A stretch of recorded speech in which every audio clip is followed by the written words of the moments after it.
नमस्कार साथियों, आप सभी का हमारे YouTube चैनल स्टडी वेंसर्स क्लासेस पर हार्दिक स्वागत है। साथियों, आज की क्लास के अंदर आप सभी को मैं पढ़ाने वाला हूं पीटीटी और बीएसटीसी परीक्षा 2025 में आपका रीजनिंग टॉपिक से बहुत सारे यानी कि 50 टॉप क्वेश्चन पूछे जाते हैं रीजनिंग से रिलेटेड। तो साथियों, आज की क्लास के अंदर मैं आपको रीजनिंग के टॉप 50 क्वेश्चन हल करवाने वाला हूं व्याख्या सहित। ठीक है, तो आप सभी को ये क्लास पूरी देखनी चाहिए क्योंकि इस तरह के क्वेश्चन आपको बीएसटीसी और पीटीटी एग्जाम 2025 के अंदर देखने को मिलेंगे। तो क्लास पूरी देखिएगा। चैनल पे पहली बार विजिट कर रहे हो तो चैनल को सब्सक्राइब कर लीजिएगा। चलिए शुरू करते हैं आज की ये रीजनिंग की क्लास।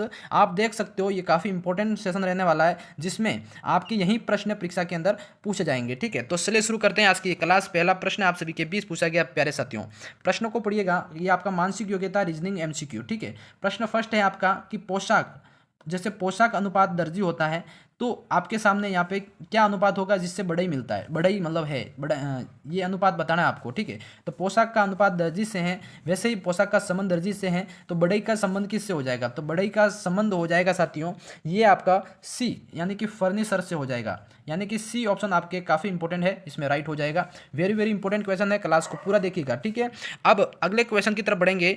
प्रश्न आपका सेकंड पूछा गया है भाई, बिल्कुल देखो प्रश्न को पढ़ना है। प्रश्न है आप सभी का, हाँ थोड़ा बड़ा कर लेता हूँ। प्रश्न सेकंड पूछा गया आप सभी के सामने कि पुस्तक अनुपात सेल्फ, इसी तरह कपड़े अनुपात किससे हो जाएगा, यहाँ पे बताना है। तो पुस्तक का संबंध सेल्फ से है, वैसे ही आपका कपड़े का संबंध किससे हो जाएगा? तो साथियों पुस्तक का सेल्फ से है और कपड़े का हो जाएगा कबर्ड, यानी कि कबर्ड के अंदर आपके कपड़े रखे जाते हैं तो उसका संबंध वहाँ से हो जाएगा। ए ऑप्शन सभी साथियों के लिए यहाँ पे राइट हो जाएगा। साथ साथ में कमेंट में आंसर देते रहिएगा अगर आपको भी आंसर आ रहा है तो। ठीक है, अब बढ़ते हैं अगले क्वेश्चन 3 की तरफ। प्रश्न 3 आप सभी के सामने भाई बिल्कुल इंपॉर्टेंट है, प्रश्न को ध्यान से पढ़ना है। प्रश्न को ध्यान से पढ़ना है। प्रश्न क्या पूछा गया आप सभी के सामने कि निम्नलिखित शब्दों में से विषम शब्द को चुनना है। यानी कि विषम शब्द यानी सबसे अलग वाला शब्द कौन सा है वो बताना है।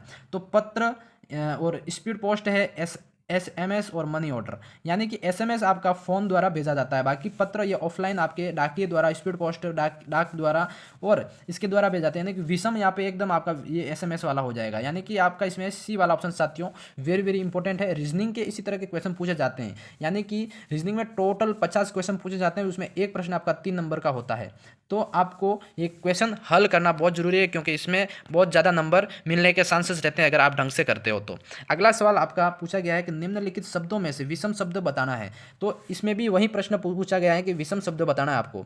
तो विषम शब्द की बात करें, क्या वर्ग फीट होगा या फिर आपका वर्गमूल या फिर वर्ग इंच वर्ग मीटर? तो साथियों वर्गमूल है जो आपका इसमें विषम शब्द हो जाएगा, तो ये बी वाला ऑप्शन मोस्ट इंपॉर्टेंट है। ठीक है, तो बी ऑप्शन भाई इसमें विषम शब्द पता लग जाता है, यानी कि वर्ग इंच वर्ग मीटर वर्ग फीट ये आपके मतलब नापे जाते हैं, वर्गमूल आपका अलग होता है। तो बी ऑप्शन इसमें करेक्ट हो जाएगा।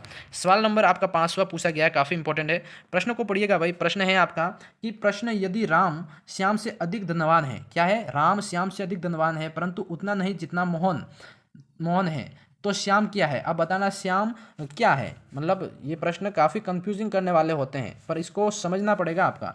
तो प्रश्न क्या पूछा है कि यदि राम श्याम से अधिक धनवान है उतना नहीं, देखो यदि राम श्याम से अधिक धनवान है परंतु उतना नहीं जितना मोहन है, तो श्याम क्या हो गया? अब श्याम का बताना है। तो मोहन से निर्धन, यानी कि श्याम जो होगा वो आपका मोहन से निर्धन होगा, यानी कि सी ऑप्शन आपका इसमें वेल राइट हो जाएगा आपका, मोहन से निर्धन। ठीक है, मोहन जो नाम बताया ना यहाँ पे, हाँ तो मोहन जितना है तो श्याम यहाँ पे मोहन से भी निर्धन होगा। तो सी ऑप्शन आपका इसमें वेरी वेरी इंपॉर्टेंट राइट हो जाएगा। सवाल आपका अगला पूछा गया बिल्कुल साथियों, क्वेश्चन 6। प्रश्न को ध्यान से पढ़िएगा। प्रश्न है निम्नलिखित शब्दों में से विषम शब्द को चुनना है आपको। चुनिए ऐसा बताना है ना, निम्न विषम शब्द को यहाँ पे ढूंढना है। तो आपका कौन सा विषम हो जाएगा? देखो नाक, होंठ, गला और आंखें। तो इसमें विषम शब्द कौन सा हो जाएगा? देखो नाक के द्वारा सुगंध ली जाती है, होंठ के द्वारा, हाँ मतलब होंठ नाक होंठ ये मतलब सर के ऊपर वाला हिस्सा है ना, गला आपका सर के नीचे का हिस्सा है, तो इसलिए यहाँ पे गला जो विषम शब्द हो जाएगा। सी ऑप्शन आपका इसमें वेरी वेरी इंपॉर्टेंट राइट हो जाएगा। समझ गए? जो भी नए विद्यार्थी जुड़ रहे हैं क्लास में, क्लास को देख रहे हैं तो चैनल को सब्सक्राइब कर लेना, क्लास को लाइक कमेंट शेयर कर देना। देखो क्वेश्चन 7 है आपके सामने कि सी माता है ए और बी की। अब याद रखना यहाँ पे जो सी है भाई वो है माता है किसकी? ए और बी की। ठीक है, ए और बी की। यदि डी पति है, यानी कि क्या है यहाँ पे? डी पति है बी का, यानी कि डी पति है बी का। ठीक है, तो सी और डी में, यानी कि सी और ये डी है, इनमें डी की सी मतलब सी कौन है और डी की मतलब सी कौन है डी की, ऐसा सवाल पूछा है। तो कंफ्यूज नहीं होना है क्वेश्चन 7 का। यहाँ पे जो सी कौन है डी की, तो ये सास हो जाएगी, यानी कि बी वाला ऑप्शन आपका इसमें करेक्ट हो जाएगा। ठीक है, ये आपका रिश्तेदारों से संबंधित प्रश्न है, इस तरह के आपको सॉल्व करने हैं। ठीक है, अगला सवाल आपका पूछा गया है 8वां सवाल को पढ़िएगा कि ए की माँ की बहन के पुत्र की बहन ए की कौन होगी। काफ़ी इंपॉर्टेंट क्वेश्चन है कि ए की माँ की बहन, ठीक है, ए की माँ की बहन की के पुत्र की बहन ए की क्या होगी, तो वो क्या होगी भाई बताओ जल्दी से। वो होगी आपके मौसेरी बहन, यानी कि डी वाला ऑप्शन इसमें बहुत ही इंपॉर्टेंट राइट हो जाएगा। समझ गए सभी, मौसेरी बहन हो जाएगी, ए की माँ की बहन के पुत्र की ए कौन होगी, तो ये मसूरी बहन हो जाएगी। समझ गए सभी। अगला सवाल आपका 9वां पूछा गया भाई, बिल्कुल सवाल नंबर 9 आपका क्या है, ध्यान से पढ़ना है। देखो, सत्ता का संबंध हो जाता है साथियों, सत्ता यानी कि मधुमक्खी से, यानी कि सत्ता अनुपात मधुमक्खी है, तो यहाँ पे ऊंचा नीड अनुपात क्या हो जाएगा। यहाँ पे प्रश्नवाचक चिन्ह है तो यहाँ क्या आ जाएगा, तो साथियों 9 का आंसर देना है, तो इसका हो जाएगा ऊंचा नीड का मतलब होता है गरुड़। गरुड़ जो होता है ये आपका इसमें हो जाएगा सी ऑप्शन साथियों, वेरी वेरी इंपॉर्टेंट। इस तरह के सवाल भी पूछे जाते हैं तो आपको सोल्व करने आने चाहिए। ठीक है, अगला सवाल आपका पूछा गया क्वेश्चन 10 है साथियों, इसका जवाब देना है आपको। क्वेश्चन 10 है, निम्नलिखित शब्दों में से विषम शब्द इसमें भी बताना है। तो विषम शब्द इसमें क्या हो जाएगा, देखो मील हो गया, गज हो गया और सेंटीमीटर हो गया। ये मतलब इस वो है ना, फीता होता है, स्केल से नापा जाता है, बल्कि आपका लीटर है वो आपका एक मतलब द्रव्य जो होता है उससे उसको एक मतलब पात्र में लेके नापा जाता है लीटर के हिसाब से। ठीक है, तो ये आपका इसमें विषम शब्द है, बी ऑप्शन आपका इसमें बहुत ही शानदार राइट हो जाएगा। अगला सवाल आपका 11वां पूछा गया साथियों, सवाल 11वां पढ़िएगा, काफ़ी इंपॉर्टेंट है कि मेरे पिता की बहन के पिता के पुत्र की पुत्री मुझसे क्या रिश्ता होगा। काफ़ी इंपॉर्टेंट सवाल है, क्वेश्चन 11 का आंसर देना है भाई। तो ये इसका संबंध है वो हो जाएगा बहन। कैसे भाई, देखो पिता की बहन के पिता के पुत्र और उसकी पुत्री का मुझसे क्या संबंध होगा, दोनों भाई बहन होंगे ना, तो यहाँ पे आपका डी ऑप्शन सभी का राइट हो जाएगा। अगला सवाल सवाल आपका अगला है 12वां सवाल को पढ़िएगा, ऑप्शन आधे नीचे हैं। हाँ, सवाल को पढ़ना है आपको कि भाई 11 बजे से 1 बजे के मध्य अतिव्यापन कब होता है। देखो काफ़ी इंपॉर्टेंट सवाल है आपके सामने, तो ये अतिव्यापन कब होता है, तो ये ठीक 12 बजे होता है। कब होता है अतिव्यापन, ए ऑप्शन ये याद रखना है, सबसे मतलब सबसे मध्यम जो अतिव्यापन होता है वो होता है ठीक 12 बजे। ए ऑप्शन आपका राइट हो जाएगा। ठीक है, ये आपके नीचे वाले ऑप्शन थे। ठीक है, अगला सवाल आपका पूछा गया भाई इसमें कि 13वां विषाणु का अनुपात सेचक से है, यानी कि विषाणु का संबंध सेचक से है, तो आपका जीवाणु का संबंध किससे हो जाएगा। ठीक है, तो जीवाणु का संबंध हो जाएगा भाई, बिल्कुल आपको यहाँ पे बताना, जीवाणु का संबंध है वो आपका हो जाएगा मलेरिया से। किससे हो जाएगा, जीवाणु का संबंध यहाँ पे मलेरिया से हो जाएगा, यानी कि बी ऑप्शन इसमें आपका वेरी वेरी इंपॉर्टेंट राइट हो जाएगा। अगला सवाल आप सभी के 14वां पूछा गया है कि घर का संबंध रसोई से है, उसी तरह जड़ का संबंध किससे हो जाएगा। तो साथियों पूरे घर का खाना कहाँ बनता है, रसोई में। इसी तरह पौधा का जो भोजन है वो कहाँ से मिलता है, वो मिलता है भाई जड़ से, यानी कि इसमें यहाँ पौधा की जगह यहाँ पे आ जाएगा जड़। ठीक है, तो ए ऑप्शन आप सभी का इसमें वेरी वेरी इंपॉर्टेंट राइट हो जाएगा। इसी तरह अगला सवाल 15वें की तरफ बढ़ते हैं। सवाल आपका 15 पूछा गया भाई, बिल्कुल काफ़ी इंपॉर्टेंट सवाल है, इसको ध्यान से पढ़ेंगे। ठीक है, सवाल क्या है, निम्नलिखित में से विषम शब्द इसमें भी चुनना है आपको। तो इसमें देखो खाड़ी, द्वीप, पारेद्वीप और अंतर्द्वीप, यानी कि ये सब डी आपका सबसे विषम है, अंतर्द्वीप, यानी कि डी ऑप्शन आपका इसमें करेक्ट हो जाएगा। अगला सवाल आपका इसमें 16वां पूछा गया है, काफ़ी इंपॉर्टेंट, कि इसमें भी विषम शब्द को आपको बताना है कि वो कौन सा है। तो विषम शब्द की बात करें, एक तो ध्रुव तारा होगा और एक आपका फिनिक्स है। इसी तरह अगले ऑप्शन की बात करते हैं, ऑप्शन अगला आपका है कि क्रकश और नाइकी। तो विषम शब्द भाई इसमें बताना था आपको, तो विषम शब्द की बात करें तो इसमें नाइकी जो है आपका ये विषम शब्द होगा।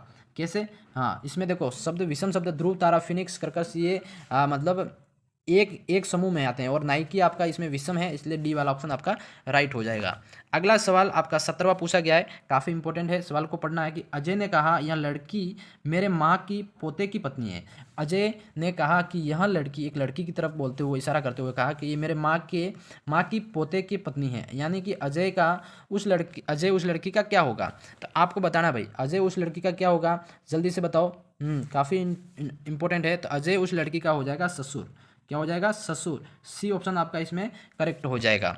अब अगले सवाल की तरफ बढ़ेंगे। सवाल आपका 18वां पूछा गया भाई कि निम्नलिखित शब्दों में से विषम शब्द चुनना है। तो कौन सा विषम शब्द है भाई? इसमें देखो विषम शब्द की बात करते हैं इसमें 18वें के, तो विषम शब्द इसमें भी आपका जो नाइकी है वो आपका राइट हो जाएगा, ए वाला। ठीक है, जैसे हीरा और कोयला और ग्रेफाइट ये आपका अलग, यानी कि एक समूह के अंदर आते हैं, तो नाइकी आपका अलग हो जाएगा इसमें। ठीक है, तो ए इसमें आपका करेक्ट कर लेना है। अब अगले सवाल की बात करते हैं, सवाल नंबर 19। सवाल क्या है भाई? देखिए, निम्नलिखित शब्दों में से विषम शब्द को चुनना है। निम्नलिखित शब्दों में से विषम शब्द को चुनना है, तो इसमें जो चंद्रमा और पृथ्वी उपग्रह ये यानी कि वायुमंडल में पाए जाते हैं, सौर मंडल के अंदर, जबकि आपका ग्रहिका ये नहीं होता है, ये विषम आपका हो जाएगा, तो यानी कि बी ऑप्शन इसमें करेक्ट हो जाएगा। सवाल नंबर 20 की तरफ बढ़ेंगे भाई। सवाल आपका 20 पूछा गया, काफ़ी इंपॉर्टेंट का सवाल को पढ़िएगा कि निम्नलिखित शब्दों में से विषम शब्द चुनना है। इसमें भी तो विषम शब्द इसमें भी आपका हो जाएगा, देखो सूक्ष्मदर्शी, माइक्रोफोन और सूक्ष्म फिल्म, यानी कि ये एक मशीनों के नाम है। ठीक है, मतलब जो रोगाणु और जीवाणुओं का अध्ययन किया जाता है जिसमें, बल्कि आपका इसमें जो रोगाणु है जो सबसे विषम है, तो ए ऑप्शन आपका राइट हो जाएगा इसमें। सवाल आपके अगले की तरफ बढ़ेंगे साथियों, 21 का सवाल आपका 21 पूछा गया है कि सवाल को पढ़ना है कि ऐसा युग्म ज्ञात कीजिए जो निम्नलिखित युग्म के संदृश्य संबंध को नहीं दर्शाता है। तो साथियों ऐसा युग्म उसमें आपको चयन करना है, वो हो जाएगा आपका दर्शन और भाषा। ये आपका ये यानी कि युग्म के संदर्भ में संबंध को नहीं दर्शा रहा है। ठीक है, तो इसमें आपका सी ऑप्शन राइट हो जाएगा। अगला सवाल आप सभी के 20 पूछा गया भाई। सवाल आपका 23 का सवाल को 23 नंबर के सवाल को पढ़ना है कि निम्नलिखित शब्दों में से विषम शब्द चुनना है आपको। तो विषम शब्द की बात करें इसमें 23 का आंसर बताना, 23 का तो क्या हो जाएगा? बिल्कुल साथियों यहाँ पे हाँ, विषम शब्द भूगोल, जीव विज्ञान और रसायन विज्ञान और भौतिकी। तो इसमें जो विषम है वो हो जाएगा साथियों भूगोल वाला। कैसे? ये एक आपके विज्ञान यानी कि बायोलॉजी के एक शाखाएं हैं जो कि जीव विज्ञान, रसायन और भौतिकी, बल्कि आपका ये भूगोल एक पृथ्वी के मतलब ज्योग्राफीज को दर्शाता है ना, तो इसमें जो ए वाला ऑप्शन ये आपका अलग हो जाएगा बिल्कुल। अगला सवाल आप सभी के 24 का पूछा गया है कि आशावादी का संबंध जैसे प्रश्न से है, यानी कि निराशावादी का संबंध किससे हो जाएगा? निराशावादी क्या? तो 24 का आंसर देना है। 24 का आंसर किससे हो जाएगा? तो ये हो जाएगा उदास से। आशावादी यानी प्रश्न है तो निराशावादी उदास होगा, तो डी ऑप्शन इसमें आपका करेक्ट हो जाएगा। अब अगले सवाल की बात करेंगे इसमें कि मछली जैसे जल से संबंधित हैं, वैसे चिड़िया किससे संबंधित होगी? तो मछली का संबंध जल से है भाई, तो वैसे चिड़िया का संबंध किससे होगा? तो चिड़िया का संबंध होगा आपका आकाश से। कहाँ से होगा? चिड़िया आकाश से, आकाश में उड़ती है, आकाश में रहती है, और मछली जल में रहती है, तो ए ऑप्शन इसमें आपका करेक्ट हो जाएगा। समझ गए? अगला सवाल आपका पूछा गया, काफ़ी इंपॉर्टेंट है। सवाल को पढ़िएगा कि आँख का संबंध जैसे चश्मा से है ऐनक से, तो टांग का संबंध किससे हो जाएगा? बताओ।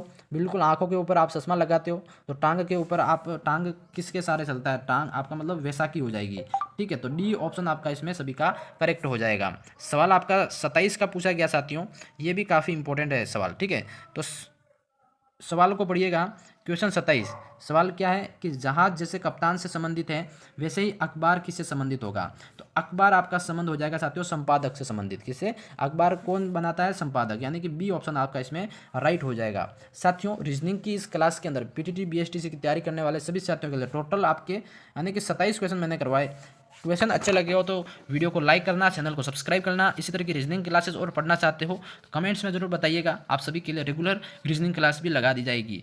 मैं मिलता हूँ नेक्स्ट क्लास में, तब तक के लिए जय हिंद, जय भारत दोस्तों।